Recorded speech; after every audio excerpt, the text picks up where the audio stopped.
everyone. Welcome back to Open. So, since 2011, Casita Maria Center for Arts and Education has held the South Bronx Culture Trail Festival, an event filled with arts, culture, entertainment, and education. And this year's virtual festival theme is Sofrito, in honor of the flavorful traditions that connects artistic practices and cultural expression to our BX history. Joining us to tell us more, we welcome Casita Maria Director of Creative Arts Program, Gail Heidel, and world-renowned artist Nicolás Dumit Estévez. Hola and welcome. Welcome. Thank you, Rhina. Well, thank you. Hola, Nicolás. ¿Cómo estás? Muy bien. ¿Y tú, Rhina? It's a pleasure. We are fabulous. As fabulous as we can be. I'm happy to be seeing beautiful faces after this, stay-at-home order that is finally gradually being lifted. But I will say it's been quite a phenomenal watching this actual trail take its course, converting into a virtual execution. So congratulations on that, Gail. Oh, thank you very much. So let's talk about this year's Culture Trail and the theme, Sofrito. Okay, well, I was thinking about how it is, the spice base or foundation for Latin American and Spanish cooking. And I wanted to use this theme, as a metaphor and how it connects artistic practice and cultural expression to history. And how with a strong foundation, it allows space for improvisation, genre bending, and of course, collaboration, which is so important to community. And so, speaking of collaboration, Nicolás, since we have you on, you've done quite a few collaborations, not only with artists, but with institutions. You've collaborated with Casita Maria on this new project that we just witnessed and experienced that is drumming with and for Benny. Let's talk a little bit about that project that you've been working on. Thank you, Rhina, for having me here. That's true. I have collaborated with different organizations in the Bronx and abroad, and Casita Maria has been one of them. So it's really great to be back home with performing the Bronx and with drumming with and for Benny, which is part of this wider project experience that I've been calling Performing the Bronx, and that started in 2015. And that has included partnerships and collaborations with Arthur Avilés, Milly Bonilla, Danilo LaChapelle, who's no longer here with us and who is greatly missed. La Bruja, Caridad de la Luz, La Bruja. I feel like I'm forgetting somebody else. Bill Aguado, of course. And this time is with Benny Bonilla. So this is more of an homage. It's an homage to him and a celebration for his gifts to our borough. And so the premise of this collaboration for you as an artist, as the person who's spearheading and is working as the artistic director, like, what is your goal in archiving all of everyone's stories? That's a really good question. And I do have to say that I don't see this chapter with Benny so much. It is a collaboration and it is a partnership, and there's this sense of communication and learning from and learning with.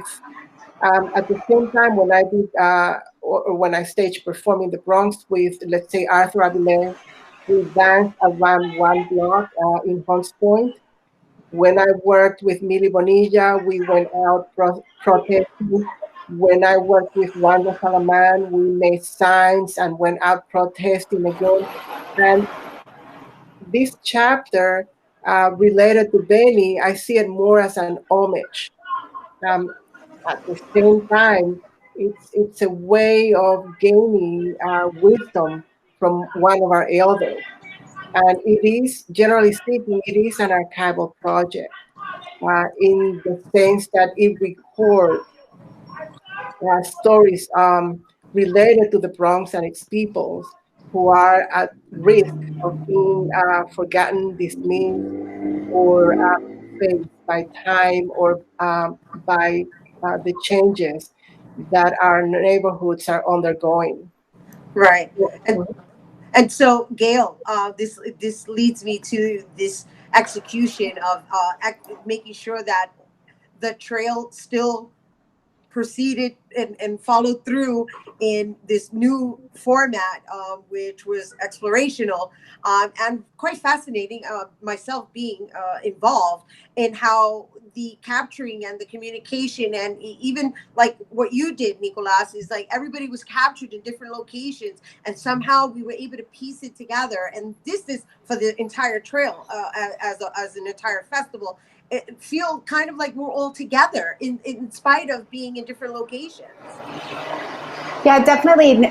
Having to pivot, we waited and waited and waited until, the beginning of May to make a decision about whether we were going to cancel or postpone. And what we decided, because we feel like this festival is so important for the community, that we decided to transition everything into a virtual festival. So we either pre-recorded videos and then premiered them as watch parties like we did with Drumming with and for Benny, or we rescheduled and had, live virtual performances like we have coming up with the Cover Girls on Saturday. So it's been a great journey, and especially, being able to stay connected when we're all, working remotely from our homes, and be able to connect through all these new technologies that we have available to us. And so thank you, Nicolás. Before we go, just share what that whole experience was for you, because I have to be honest with you, watching the film, it was very touching and very moving. And the fact that, yes, it's this legend that we all adore, Benny Bonilla, it's also the time period in which you captured this that really sits even harder. Like it just resonated a lot deeper based on what it took to even get it done. That's correct, Rhina, and I'm so grateful to Casita Maria, to you, to Argenis Apolinario, to Jeff Jones, and of course to Benny Bonilla and to Priscilla Bonilla, his wife, for their great love, for what they do for the borough, and for agreeing to be part of this experience, which happened in different locations. And when you watch the video, you get a little bit of sense of that. And we did state at the beginning of the video that this was filmed during the pandemic. But at the same time, the editor worked this so well that you get a sense of flow. So Right. in that sense, the pandemic did not interrupt the video; it informed it in some ways. So I'm really, and I might be diverging a little bit. I'm really amazed by all the love that radiates from Benny Bonilla, and his wife. He's such an amazing person, and I'm so grateful to have been learning from him. Well, thank you. And thank you both for being here with us. And thank you, Gail, for forging forward and making sure that the South Bronx Culture Trail was not disrupted. And I just want to say to everyone, for more on the last couple of performances the virtual South Bronx Culture Trail has, there's going to be Bombayo and DJ De La Ceiba happening tonight, Brenda K. Star, and the Cover Girls. And if you want to watch it, all you got to do is go to Casita Maria BX on FB to watch it live. All right, we got to take a quick break, but when we return, we'll speak to visual artist who's drafting up some social justice artwork. Don't go anywhere.